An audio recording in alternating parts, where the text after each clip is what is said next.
Britain's royal palaces. Majestic. It's absolutely dripping in history. Luxurious. The White Drawing Room at Buckingham Palace is like a scene from a Disney film. And packed to the rafters with incredible secrets. Secrets that the royal family would much prefer not to be made public. From royal courtships to royal births to royal marriages and scandals, the palaces have played host to all of that. This series goes behind palace walls. The royal palaces represent the monarchy and have incredible history. We'll learn how these iconic creations were built. 16th century kings built with brick in a way that we wouldn't recognise today. This is George IV leaving his mark on the centre of London. Uncover the spectacular palace art housed within. The royal collection is vast, and I mean vast. It has more than 1 million objects spread across all of the royal palaces. Just imagine what has been collected over centuries. So this collection is unlike any other collection in the world. Discover their gruesome stories. It's an amazing insight into the royals' history, but also our common history. Frankly, if you're going to cut the head off a king, it's got to be done in a palace. And relive the recent events that shaped the modern royal family. The whole case was an absolute fiasco and a huge embarrassment. The Queen was particularly aggrieved that Harry had done it in the way that he had. This is The Secrets of the Royal Palaces.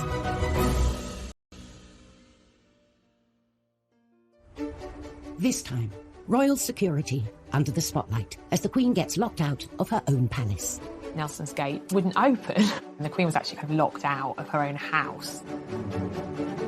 One of our most loved royals is revealed to the world at Balmoral. The impact of these pictures was massive. They went around the world. We explore the blueprints for the most famous royal palace in the world. Every one of those rooms is a glitzy show-off piece. And discover it has unwanted house guests. Buckingham Palace has definitely got a rat problem. And we reveal the secrets of one of its historic royal coaches. The coach isn't just a way of getting the Queen from A to B, it's a time capsule of British history across the ages. Royal palaces are found in every corner of the UK, from Balmoral and Holyrood in Scotland to Windsor and Kensington Palace in England. There's no doubt that the royal residences are unrivaled, I think, around the world. You know, you have centuries of tradition, priceless artefacts, really important pieces of British heritage on display, and I think we're very lucky to have them. And the history and heritage continue inside the palaces as well, as they also house thousands of priceless treasures. The largest collection of art and furniture and beautiful treasures in the whole Britain's royal palaces. Majestic. It's absolutely dripping in history. Luxurious. The White Drawing Room at Buckingham Palace is like a scene from a Disney film. And packed to the rafters with incredible secrets. Secrets that the royal family would much prefer not to be made public. From royal courtships to royal births to royal marriages and scandals, the palaces have played host to all of that. This series goes behind palace walls. The royal palaces represent the monarchy and have incredible history. We'll learn how these iconic creations were built. 16th century kings built with brick in a way that we wouldn't recognise today. This is George IV leaving his mark on the centre of London. Uncover the spectacular palace art housed within.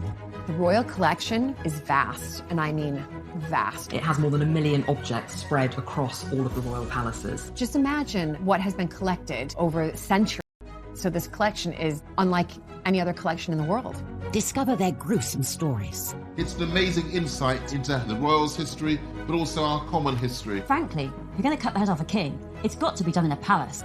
And relive the recent events that shaped the modern royal family.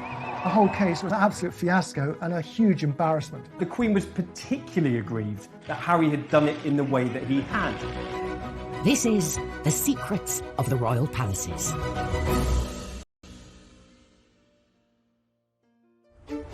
This time, royal security under the spotlight as the Queen gets locked out of her own palace. Nelson's Gate wouldn't open, and the Queen was actually kind of locked out of her own house. One of our most loved royals is revealed to the world at Balmoral. The impact of these pictures was massive. They went around the world. We explore the blueprints for the most famous royal palace in the world. Every one of those rooms is a glitzy show-off piece. and discover it has unwanted house guests. Buckingham Palace has definitely got a rat problem. And we reveal the secrets of one of its historic royal coaches. The coach isn't just a way of getting the Queen from A to B, it's a time capsule of British history across the ages. Royal palaces are found in every corner of the UK, from Balmoral and Holyrood in Scotland to Windsor and Kensington Palace in England. There's no doubt that the royal residences are unrivaled, I think, around the world. You know, you have centuries of tradition, priceless artefacts, really important pieces of British heritage on display, and I think we're very lucky to have them.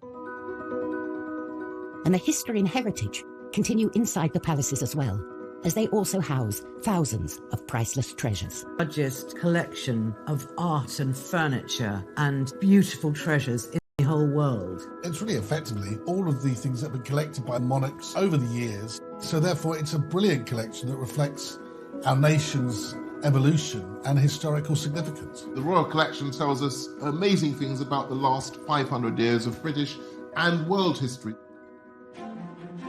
But at Kensington Palace, one of the most historically important artefacts is hidden in plain sight.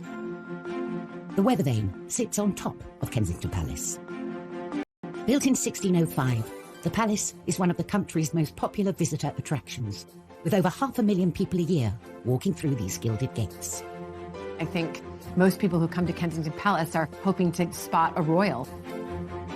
Sitting on the roof, this weather vane is one of the palace's most incredible secrets, a beautiful golden object nestled between the royal chimney pots. When you approach Kensington Palace, if you look up on the rooftops, you might just make out the glitter of a weather vane, but there is more than meets the eye to this thing.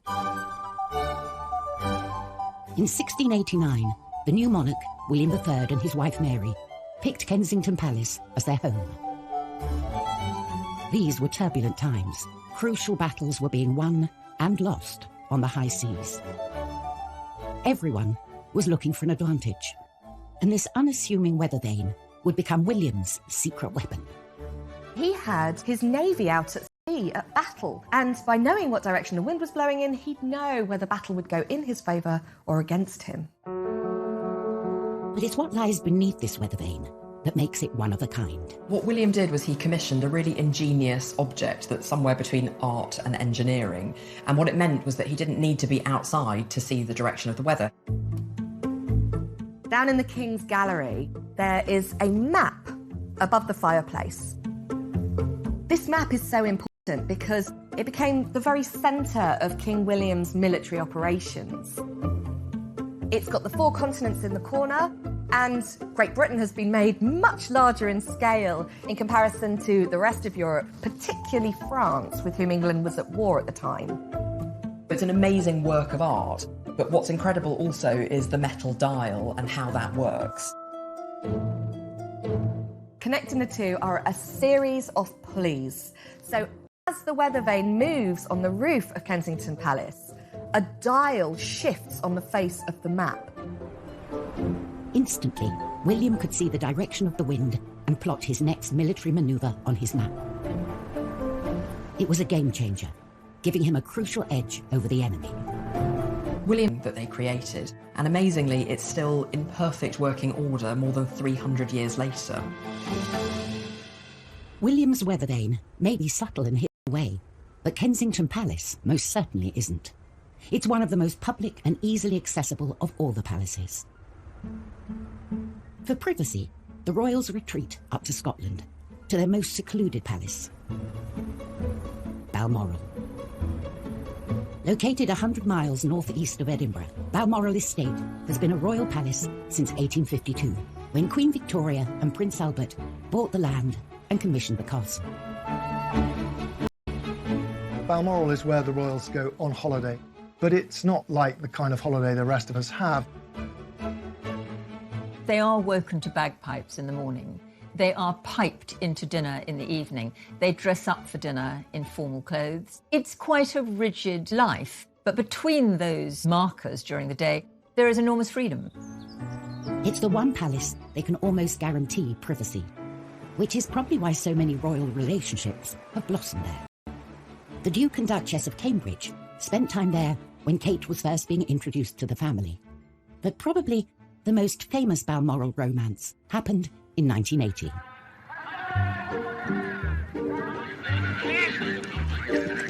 Prince Charles was getting a bit of a reputation as a man about town and was showing no signs of settling down. The first duty of the Prince of Wales was to find a wife, produce heirs to the throne, because that is their number one priority, securing the line of succession. After a series of failed relationships, pressure was mounting from within his family for him to find a suitable match. He was over 30.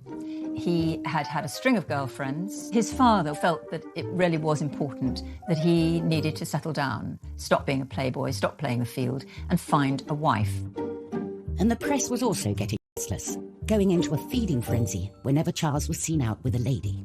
There was a lot of speculation, poor fellow, whenever he was seen with anybody, is she the one? He did feel pressure, there's no question, from the press, from the media, and indeed from his own family.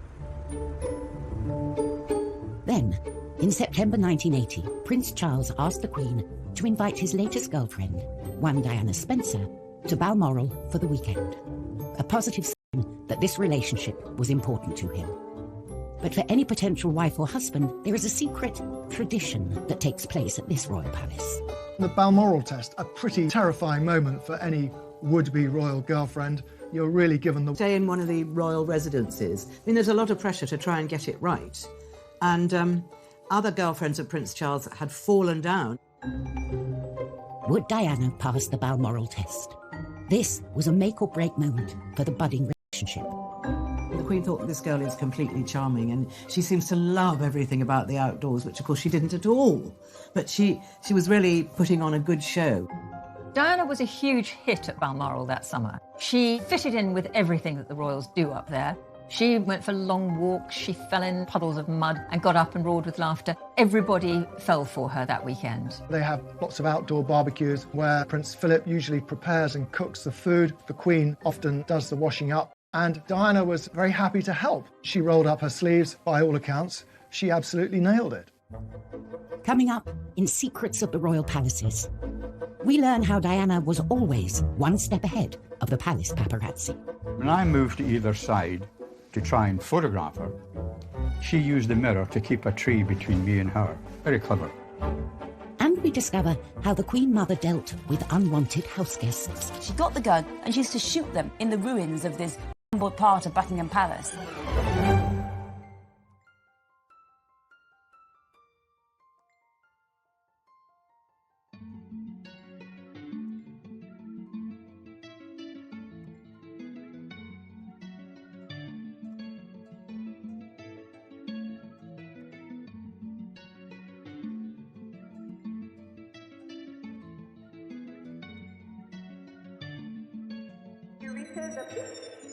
Oh my god.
The royal palaces come in all shapes and sizes.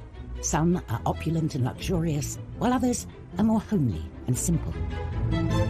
Palaces like Buckingham Palace demand attention, another backdrop for huge affairs of state, while others are just for the family, more secluded and secretive. In September 1980, one palace, Balmoral, was hiding a secret within its 50,000 acres. A secret that, when it got out, was going to change the royal family forever. The royal family have an annual holiday at Balmoral. It is one of the high spots of their year, and they are very private there.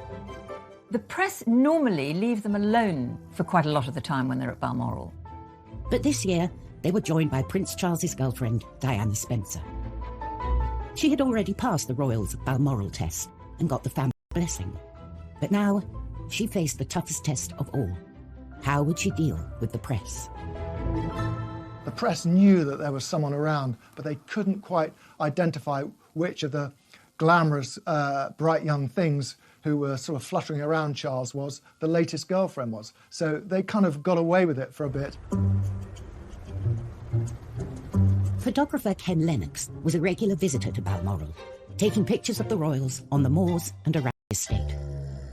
I arrived early because Prince Charles would often do a spot of fishing in the River Dee. As I walked from the car towards the river, I saw that there was a young girl there, blonde, quite close to Prince Charles. The girl saw me and left Prince Charles and went into some giant fir trees. The next thing I saw, a compact mirror coming out from behind a tree. She turned her back to them, and I think she held up a mirror so she could see them, and they saw the mirror glinting. In her life, Diana proved herself savvy. She deliberately didn't want to be photographed. She used that mirror as she walked away. And when I moved to either side to try and photograph her, she used the mirror to keep a tree between me and her. Very clever. I think there's a very good argument for saying that the way she behaved that morning on the riverbank did display an early sign of her unique savviness when it came to spotting a camera and the activities of the press. It must have been dawning on Diana now what she was letting herself in for. Keen to capture this newcomer, Ken returned to the riverbank in the afternoon. A Range Rover arrived, and I saw the girl again. And this time, she turned and looked at me. She turned and looked right into the lens. I took a photograph, through some snow, and she turned her head away and went into the fishing hut. But when I got back, despite the bad light and the snow and everything, I got a recognisable photograph of this girl, Lady Diana Spencer. Ken didn't know it then, but he had just captured the first evidence of a relationship between Prince Charles and his future wife. I didn't think of romance at all at that stage. It was when one of the royal retinue said to me, "I hear you photographed young Diana Spencer." I said, "Yes, I did." And he said, "Don't dismiss it, Ken," which indicated that he thought there was more to come and that it wasn't just a weekend thing. These pictures were the definitive proof of a relationship between Charles and Diana. Ken had a scoop. Charles's new girlfriend and potential future queen. When these pictures were published, oh, is it a new girl in Prince Charles's life? Who is she? And she's very much in the sort of Balmoral milieu. This aroused lots and lots of interest and lots of speculation, which is great for the press, but more difficult, I think, if you're Diana. The impact of these pictures was massive. They went around the world because at that moment he was the most eligible bachelor in the world. And the fact that this girl, Diana, we now know, was back there so soon after the first spotting obviously was significant. She was suddenly front page news. And really from that time on, from September 1980 onwards, for the rest of her life, Diana was on the front pages, and she rarely left them. Hidden away in the Highlands of Scotland, Balmoral had proved the perfect palace backdrop for this blossoming relationship. Buckingham Palace, on the other hand, was designed to be seen. It's the most famous and most visited of all the royal palaces.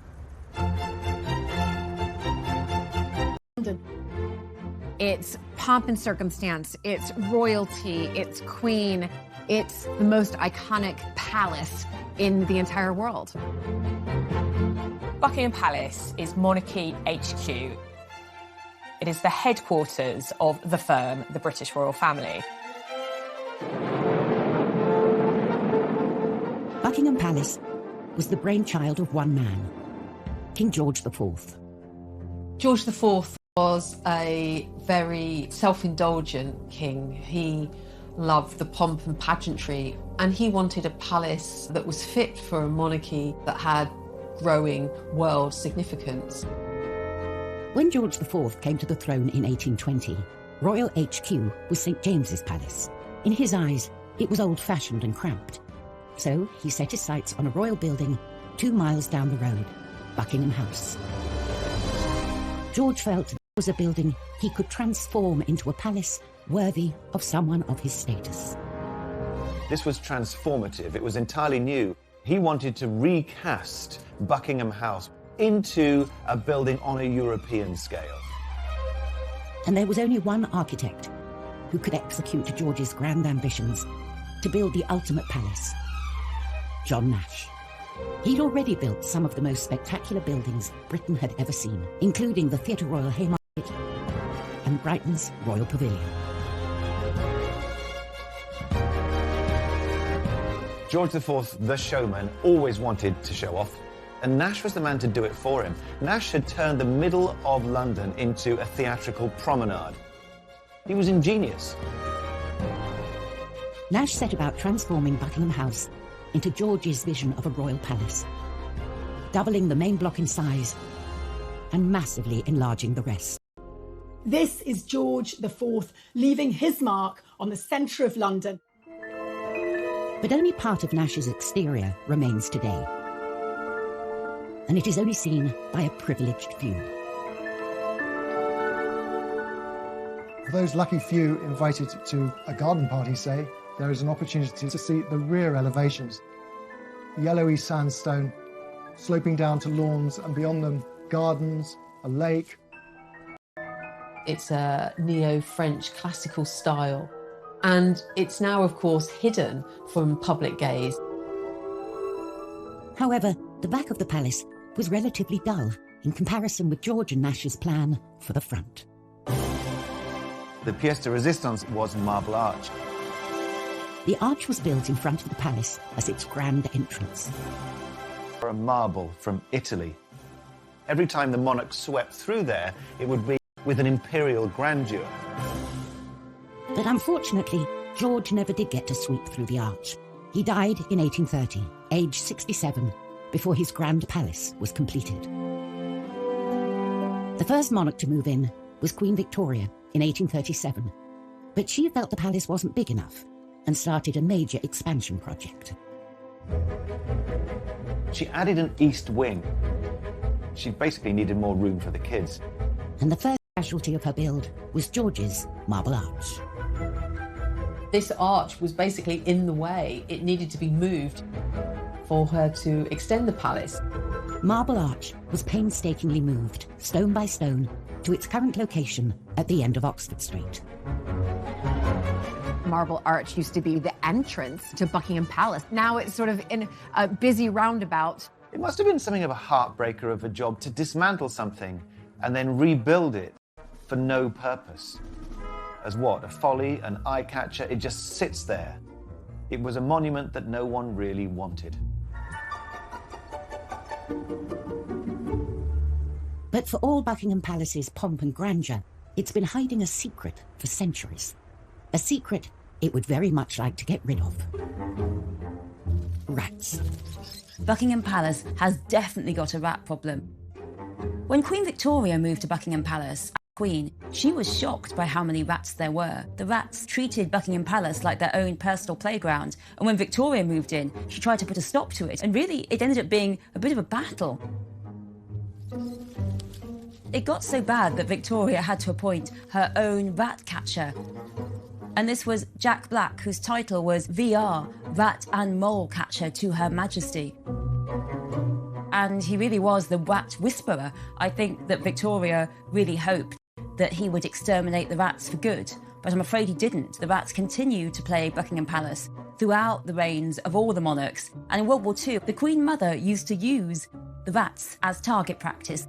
So she had a gun and she was practicing for what to do in case Hitler invaded and she was kidnapped. So she was using these rats for target practice. She got the gun and she used to shoot them in the ruins of this crumbled part of Buckingham Palace. So the rats have always been a problem throughout all of Buckingham Palace.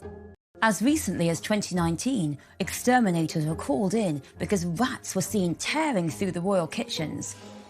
I honestly think that the best place to be in London if you're a rat is Buckingham Palace. There's lots of food, there's lots of hidden places, there's lots of holes because it's such an old house. So rats have a good time in Buckingham Palace and they historically always lurking under the floorboards. Still to come on Secrets of the Royal Palaces, Nash and George's grand front gate has gone. The palace's dazzling staterooms more than compensate. The White Drawing Room is exquisite, and that's so deliberate. It's all about reinforcing the mystery of monarchy. And a royal hellraiser wreaks havoc at St. James's. Suddenly his court became one of extravagance, of hedonism, and certainly of women.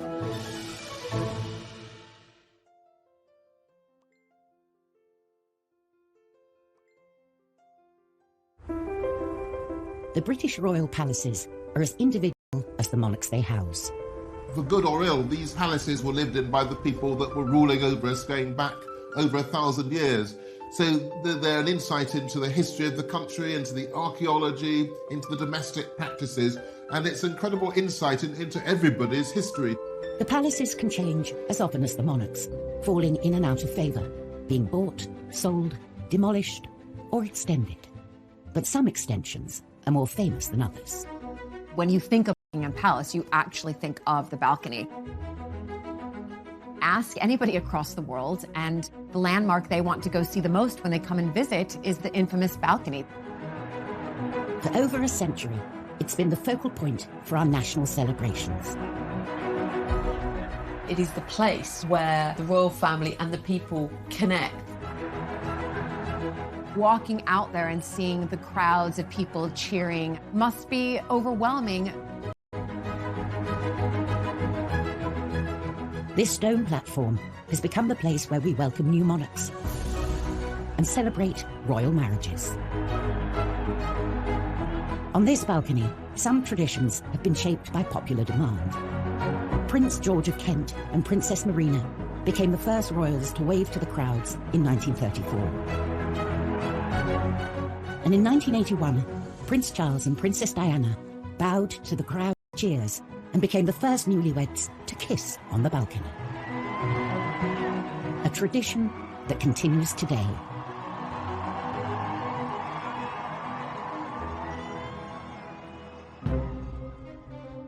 The balcony we know today was born out of an ambitious plan to overhaul London's ceremonial centre in the early 20th century. Architect Aston Webb not only gave the palace a new front of Portland stone, but also widened the mall and created Admiralty Arch. I think if George IV had seen Buckingham Palace today, he'd say, that's what I was talking about. It starts with a version of Marble Arch. Then the Great Road of the Mall frames a processional view of Buckingham Palace. And then he guides your eye to the very centre by setting underneath the focal pediment a balcony. And the royal family themselves become the very focus of the end of this long parade of greatness. But when Webb began work, Buckingham Palace didn't have a balcony at all. The facade presented to the world was one that could have been the front of a hotel or railway station or one of London's clubs. To transform Buckingham Palace into a more suitable seat of power, Webb naturally turned to Stockport. If you were to take the main part of Lyme Park in Cheshire and just glue it on, you wouldn't be far off what you're looking at today. George V oversaw Webb's work. He made sure that the palace's balcony was front and centre, so that it could be used on occasions when the king and other members of the royal family wished to show themselves. to the people.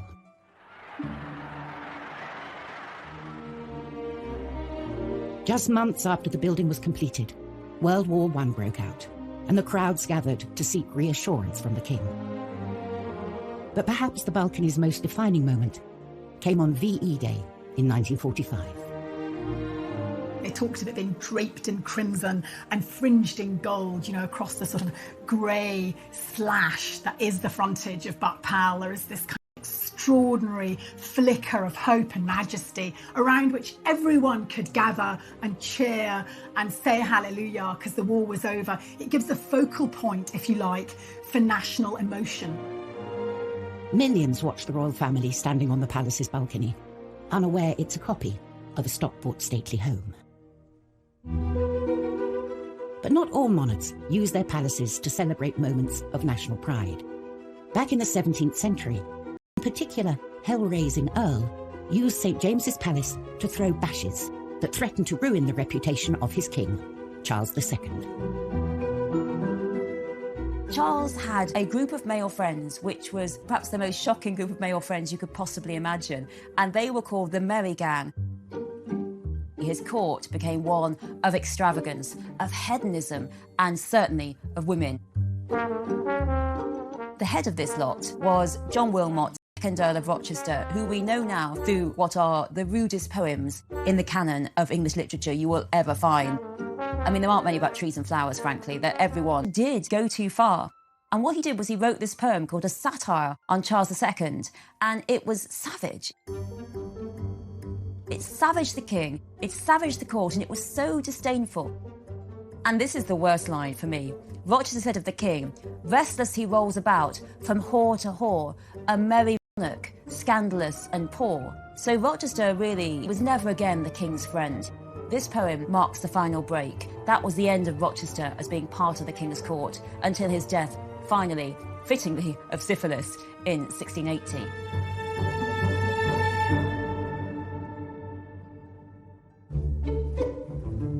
When royal palaces aren't being temples to debauchery, they're normally used as working buildings, the offices of the monarchy. Buckingham Palace is the Queen's main work address. It's here she spends most of her weekdays, carrying out the duties of state. But most Thursdays, she gets to get away from the office and travel up to Windsor, the palace she thinks of as home. Windsor Castle is the Queen's favourite of all of the royal residences. It is the one place that she considers home. Windsor is the one that means the most to her. It's a journey that's made most weeks and should run like clockwork. It's all about communication. When Her Majesty leaves Buckingham Palace, they will choose a route and through an encrypted system will inform Windsor Castle that Her Majesty is on way and that the ETA is roughly half an hour or whatever. But on the 5th of March, the Queen turned up at one of the palace's many side entrances, ready to start her weekend, only to find the gates of the castle firmly shut. The convoy arrived at Nelson's Gate in Windsor. It wouldn't open. And the Queen was actually kind of locked out of her own house. Normally with royalty, it's rather like the door at number 10, it opens as you arrive. Similarly with royalty arriving at a palace, the gates open and then the gates shut after she's gone in. But just didn't seem to happen this particular day, which is astonishing, really. Clearly, communication went wrong with whoever was charged with opening that door. The Queen, who values punctuality, can be seen looking very fed up in the back of her car with one of her dogs for company. Passers-by were taking pictures and kind of laughing because the Queen kind of sat there like a sitting duck. It was all rather embarrassing. Unfortunately, the gates of the castle remained shut, even after a little gentle persuasion from one of her protection officers.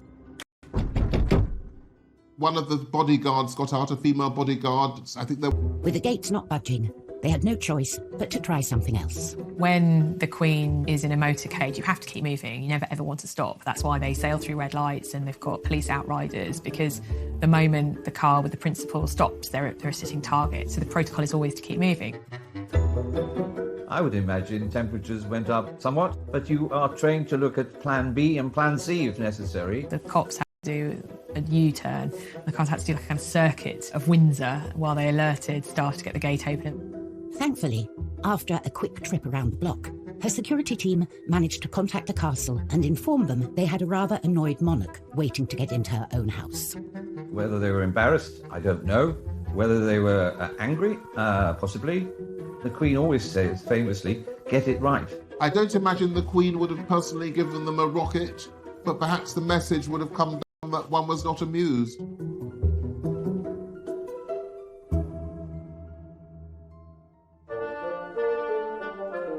The royal palaces house an extraordinary range of art and design objects, and some are as practical as they are beautiful. None more so than the Queen's collection of carriages, a vital and iconic part of any royal celebration.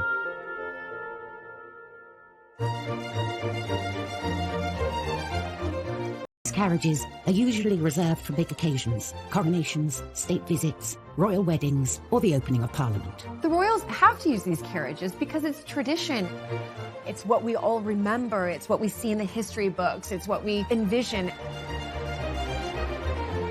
They form part of that pomp and ceremony and circumstance that we associate with monarchy and that the public enjoy. I never want the royal carriages to go away. There are more than 100 coaches in the royal collection, and the most important carriages are held here, at Buckingham Palace's Royal Mews.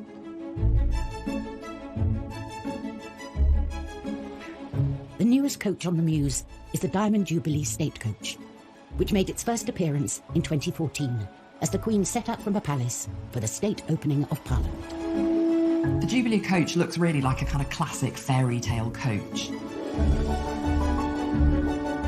Black and gold. It's got all the symbols of monarchy. It's more than 5 metres long, it's 3 metres high, and it needs 6 horses to get it going.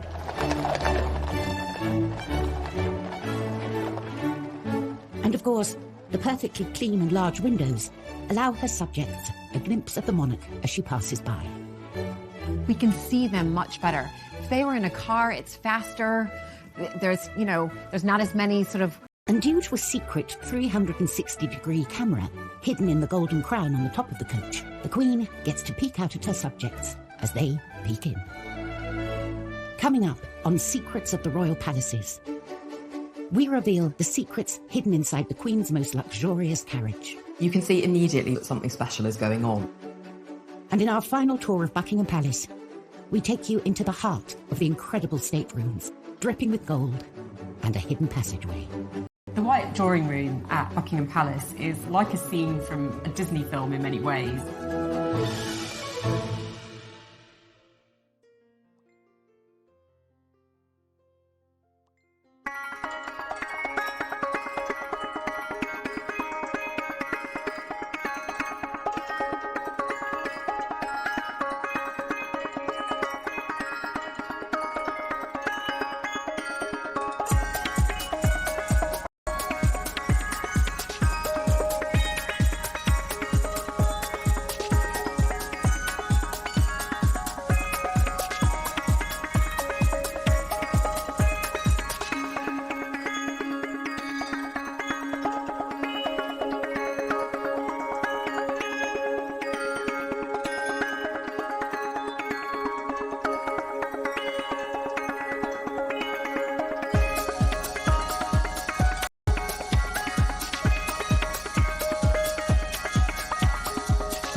coaches on the Mews at Buckingham Palace, had its first public outing in 2014.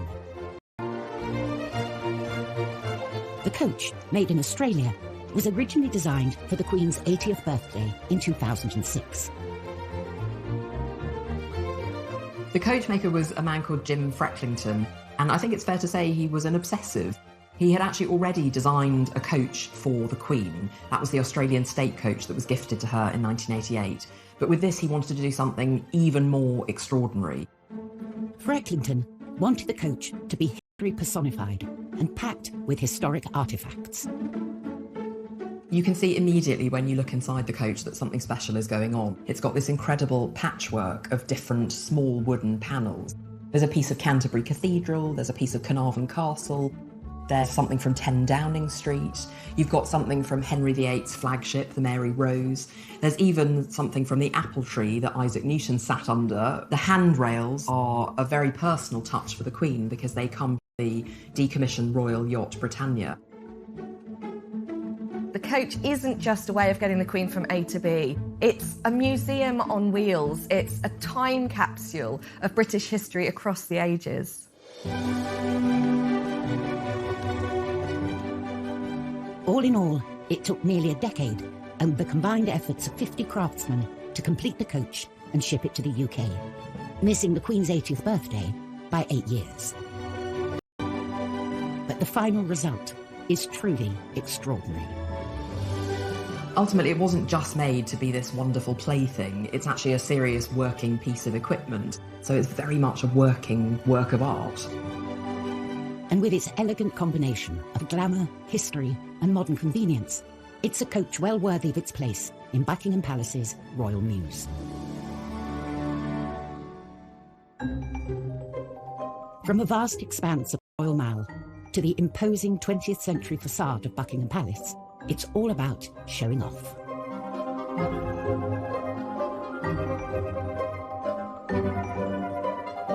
When you walk in, it's a little bit like the TARDIS. You get past the kind of dull grey exterior and in you go, and all is opulence.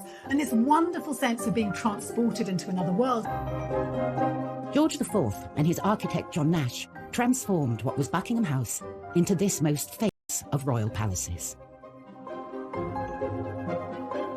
Guests enter the Grand Hall and make their way through to the Grand Staircase. The Grand Staircase is a double-legged staircase that sweeps up to the first floor apartments. If you look up to this glass ceiling, it's almost like God is shining down on you. And of course, lest we forget, and I'm sure George IV never forgot, royalty, especially, was regarded as God's appointed messenger on earth, the divine right of kings. After the staircase, visitors arrive at a series of state rooms. The sequence of rooms by design in a royal palace are intended to get grander and grander as you get closer and closer to the heart of the monarchy and the private apartments of the monarch. But what's notable here is that they're all splendid. The state rooms contain many great treasures from the royal collection, including the greatest painting and sculptures through the ages, and some of the best English and French furniture in the world.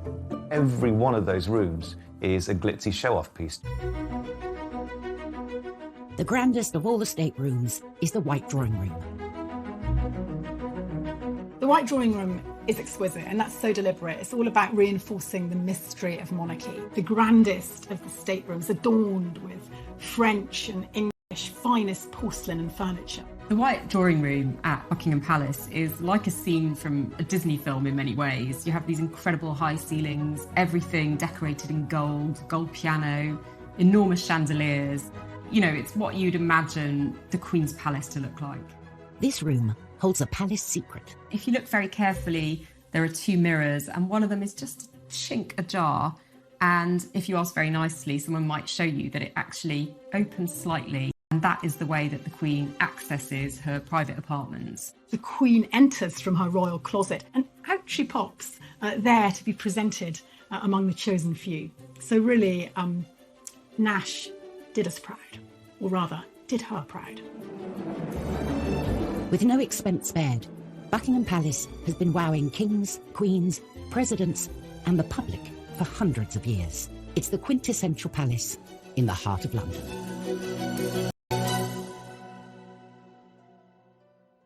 Next time, an ex-royal butler accused of stealing from the palace reveals the impact of these shocking charges. The bottom of my wall fell out. I was heading straight to prison. We uncover the secrets of Balmoral, a favourite getaway for generations of royals. This was their patch, where they could do things how they liked. And tensions rise at the palace as President Trump breaks the rules. Trump knew he needed to be on the very best behavior.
Discover it has unwanted house guests. Buckingham Palace has definitely got a rat problem.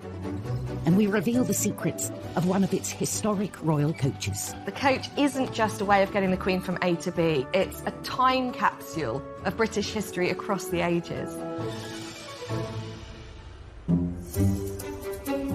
Royal palaces are found in every corner of the UK, from Balmoral and Holyrood in Scotland to Windsor and Kensington Palace in England.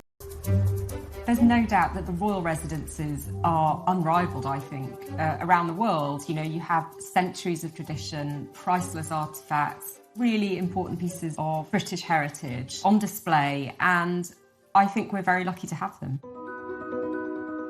And the history and heritage continue inside the palaces as well, as they also house thousands of priceless treasures. Largest collection of art and furniture and beautiful treasures